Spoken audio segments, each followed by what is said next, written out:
मैं हूं मोहिता। IndianNews7.com में आपका स्वागत है। खबरों का सिलसिला शुरू करते हैं। मध्य प्रदेश की राजधानी भोपाल में थल सेना अध्यक्ष दीपक कपूर एवं मध्य प्रदेश के मुख्यमंत्री शिवराज सिंह चौहान ने शौर्य स्मारक का भूमि पूजन किया। मध्य प्रदेश के मुख्यमंत्री माननीय शिवराज जी, माननीय मुख्यमंत्री शिवराज सिंह चौहान जी और होते हैं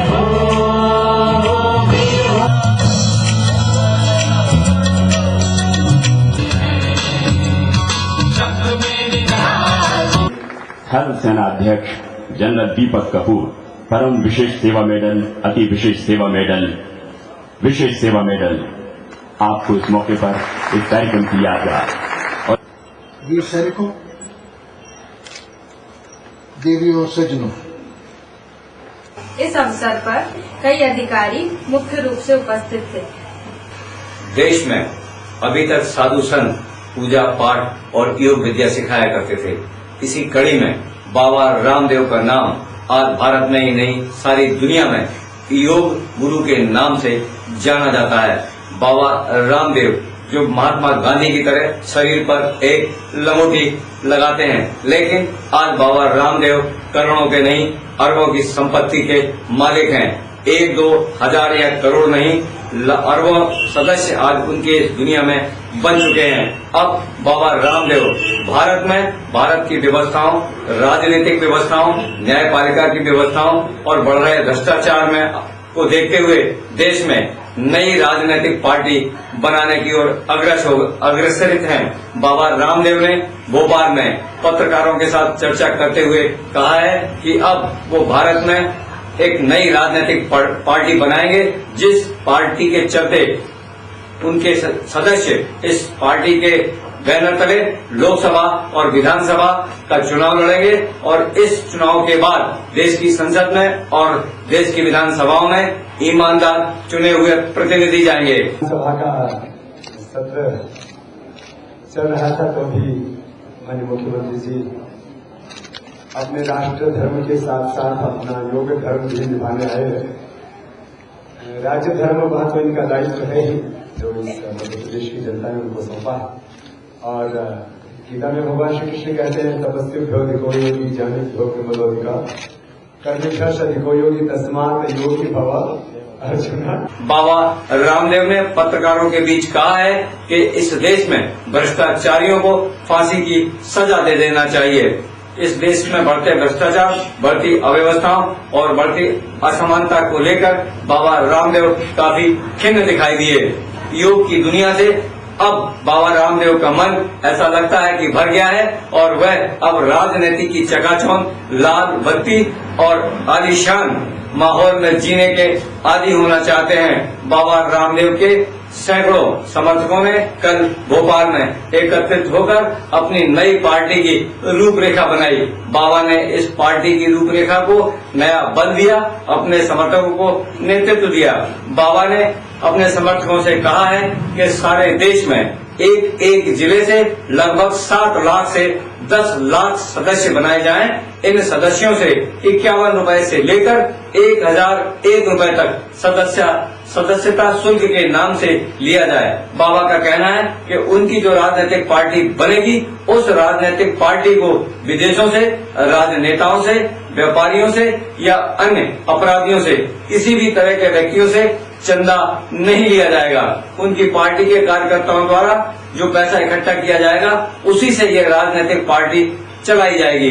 एक सवाल के जवाब में बाबा ने कहा है कि उनके इस देश में लगभग 10,000 पदाधिकारी हैं, लेकिन इनमें से एक के ऊपर भी न तो राजनीतिक भ्रष्टाचार का आरोप है, न ही चारित्रिक हनन का कोई आरोप है। यदि किसी व्यक्ति पर इस तरह का कोई आरोप है तो उन्होंने मीडिया कर्मियों से कहा कि वो हमें इस बात को लेकर अवगत कराते रहें। बाबा अब योग से राजनीति की ओर कूच कर रहे हैं। बाबा का ये राजनीतिक रंग क्या रूप लाएगा, क्या रंग दिखाएगा, इससे देश की राजनीति पर क्या प्रभाव पड़ेगा, ये तो आने वाला समय ही बताएगा। लेकिन बाबा के इन तेवरों को देखकर राजनीतिक पार्टियों के आकाओं में हलचल मच गई है। मध्य प्रदेश के मुख्यमंत्री शिवराज सिंह चौहान तो बाबा रामदेव के चरणों में अभी से समर्पित हो गए हैं। बाबा ने शिवराज सिंह चौहान की पत्रकारों की उपस्थिति में भी तारीफ की। लगता है राजनीति अपने उद्देश्य से भटकी है और भटकी हुई राजनीति को फिर से राह पर लाने का काम आप करेंगे स्वामी जी, ये मेरा भरोसा, ये मेरा विश्वास है। कहां जाएगी राजनीति?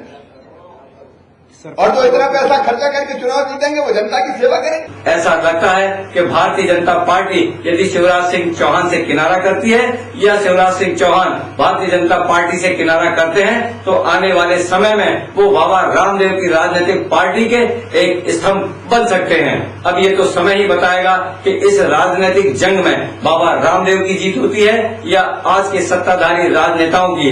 अब ये भी माना जा रहा है कि बाबा रामदेव के राजनीतिक प्रभाव को कम करने के लिए केंद्रीय और राज्य की सरकारें बाबा रामदेव पर आर्थिक मामलों से लेकर अन्य कई मामले भी अदालतों में या फिर पुलिस थानों में दर्ज कराए जा सकते हैं।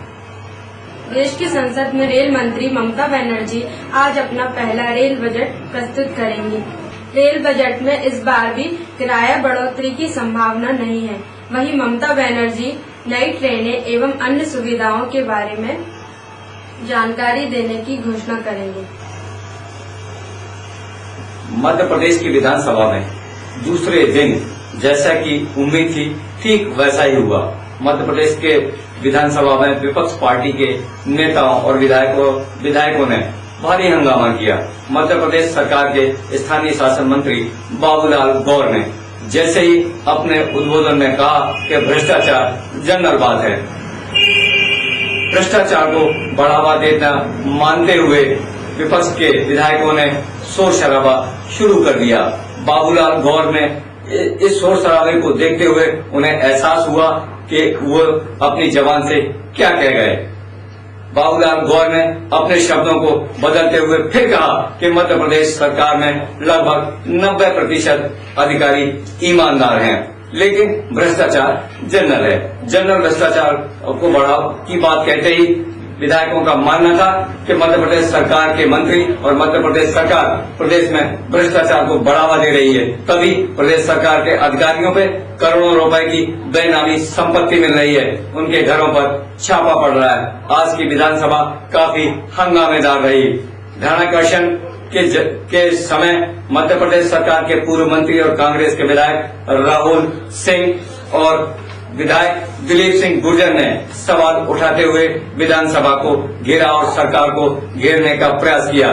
दोनों ही सवालों के जवाब में मंत्रियों ने विधायकों को कोई संतोषजनक उत्तर न देते हुए ढीले ढाले और आम जवाब दिए।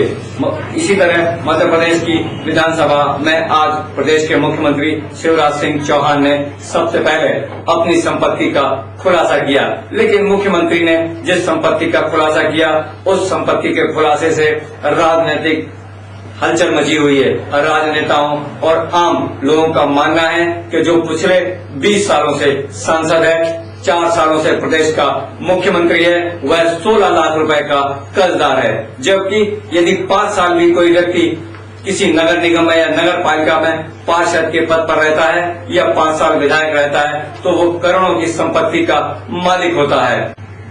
मध्य प्रदेश के मुख्यमंत्री शिवराज सिंह चौहान ने विधानसभा में सबसे पहले अपनी संपत्ति का खुलासा किया है।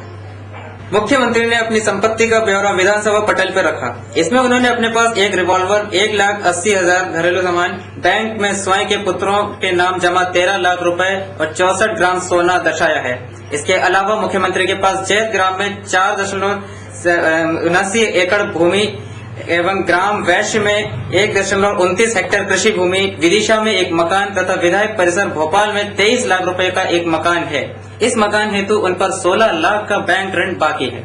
मुख्यमंत्री अपने जीवन बीमा की किस्त प्रतिवर्ष लगभग 6,614 भरते हैं। दोनों बेटों की बीमा किस्त भी लगभग 10,610 है। उनके पास 60,000 के नेशनल सेविंग सर्टिफिकेट भी है। खास बात यह है कि सीएम के पास कोई वाहन नहीं है। मुख्यमंत्री से ज्यादा धनवान उनकी पत्नी साधना सिंह जी हैं। साधना सिंह जी के पास कम से कम एक एम्बेसडर कार तो है। खबरों में बस इतना ही। आप देखते रहिए इंडियन न्यूज 7।